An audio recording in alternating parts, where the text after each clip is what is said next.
Hi, it's Daryl. I'm going to share with you a little bit of Vedic astrology and lining up with actual events that happened in the recent past. I've had a couple of friends come to me and ask if I could explain a little bit how the astrology works and what happened the other day. And so a lot of people have talked about this already, and I know it's a few days late, but man, I was out of juice. I think many of us were.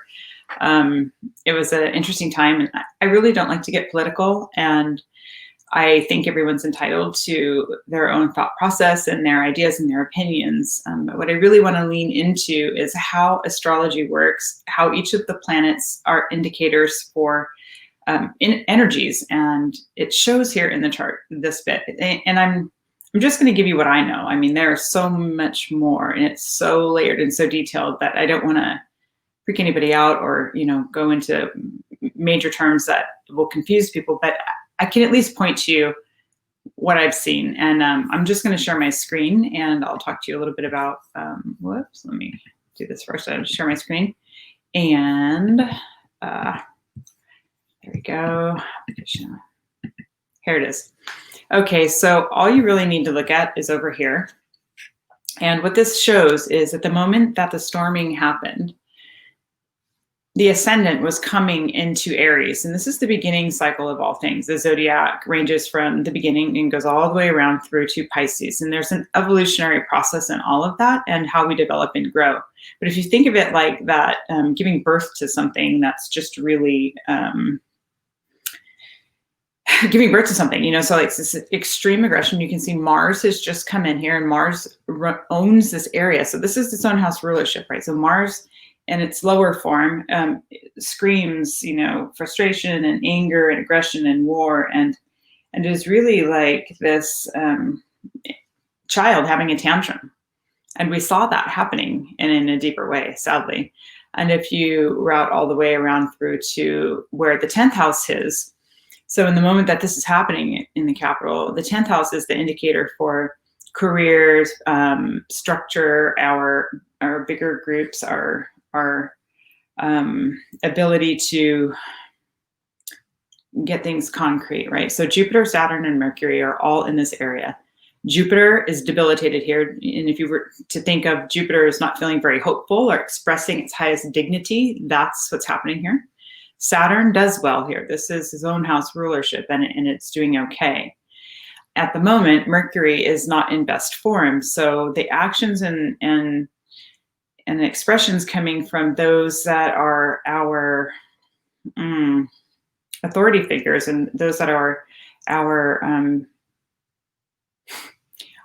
to make us safe didn't go very well. So you add those two pieces together, and we come back with a little bit of a melee. So that's just it's kind of heavy, right?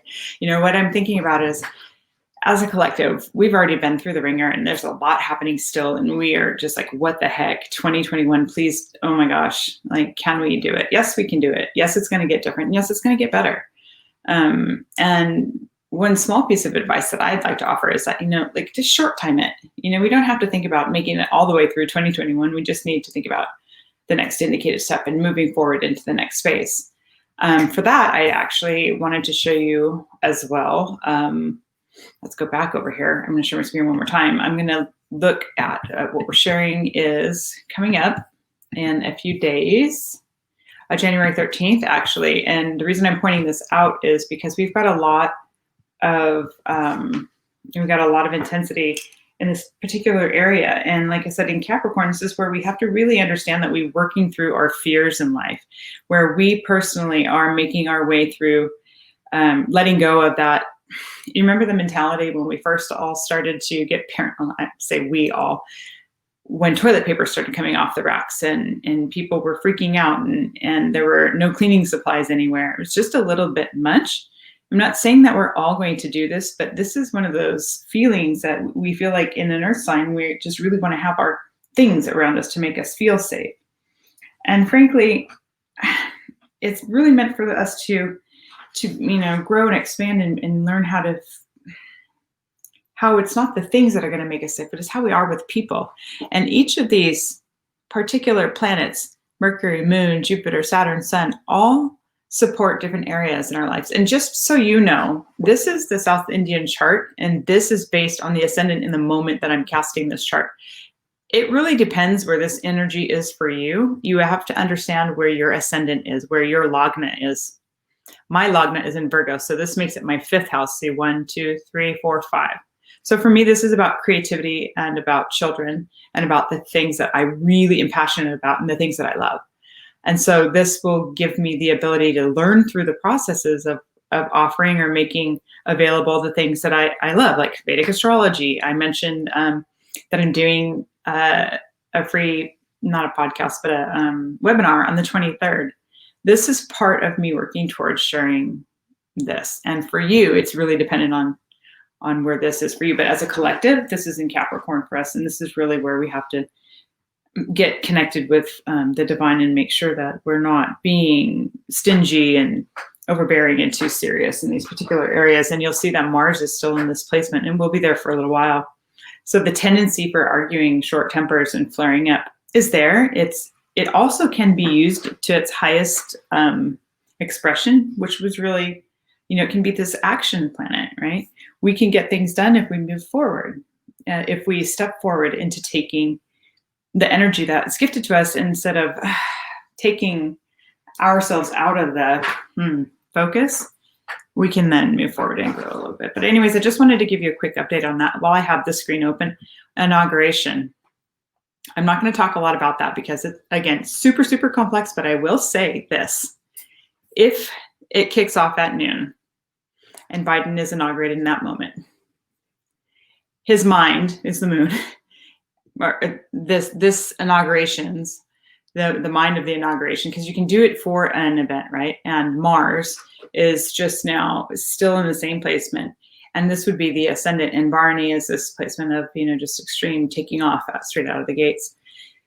Whoever takes this position and will have a lot of thinking, a lot of action, a lot of pressure around all of that, and it will be in this 10th house, which is really career and structure related, and how we maintain and take care of what we've been delegated to do and what we've been offering to do as our work, right? And Biden's been nominated as the president, and hopefully all that will move forward, but we'll wish for him all of that support. But this is also a placement of honor, political power, reputation, and it's specific to election, right? Retirement from world elections and government jobs. So it's really interesting to me, this timing, and I really wanted to point that out because it's really, really fascinating. And obviously, as things change and as time progresses and the planets are going to be moving in transit, all is up to us in the end, right? The karma is ripened based on the planetary alignment, and as they issue based on our genetic or our evolutionary blueprint, our chart. But what happens in the end is really self-will, right? It's all influenced, and Vedic astrology to me is very personal because it is very specific to you. But as a collective and overall, these are the highlights I wanted to touch on. So hopefully you'll get something from that. I do believe that, I don't think I ran this yet, but I'll do it really quickly. I do think that you can learn just enough to get by and learn a little bit more, but it's also important to know the structure and the foundation of where Vedic astrology came from, how long it's been in practice, the sister sciences that support it, such as Ayurveda and yoga. If you're doing that already, you're happy there. You just need to know all the other stuff, and there's a lot of stuff. So my last little message is, I know it's been a challenging time. I feel it. I feel you. I know many of us are a little bit swimming, and it feels like, oh my gosh, between the virus and between the lockdowns and between the polarities, the seemingly polarity, well, it is actually polar opposite sometimes. And what can you do? What is it you can do? I was talking to my beloved about this recently, and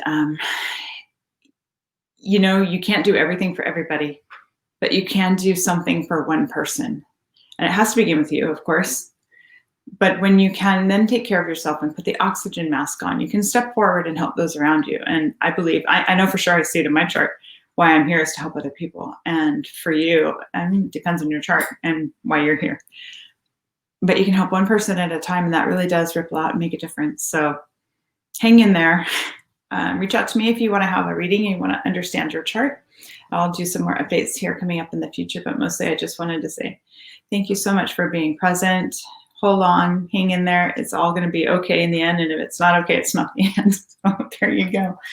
Namaste. Blessings.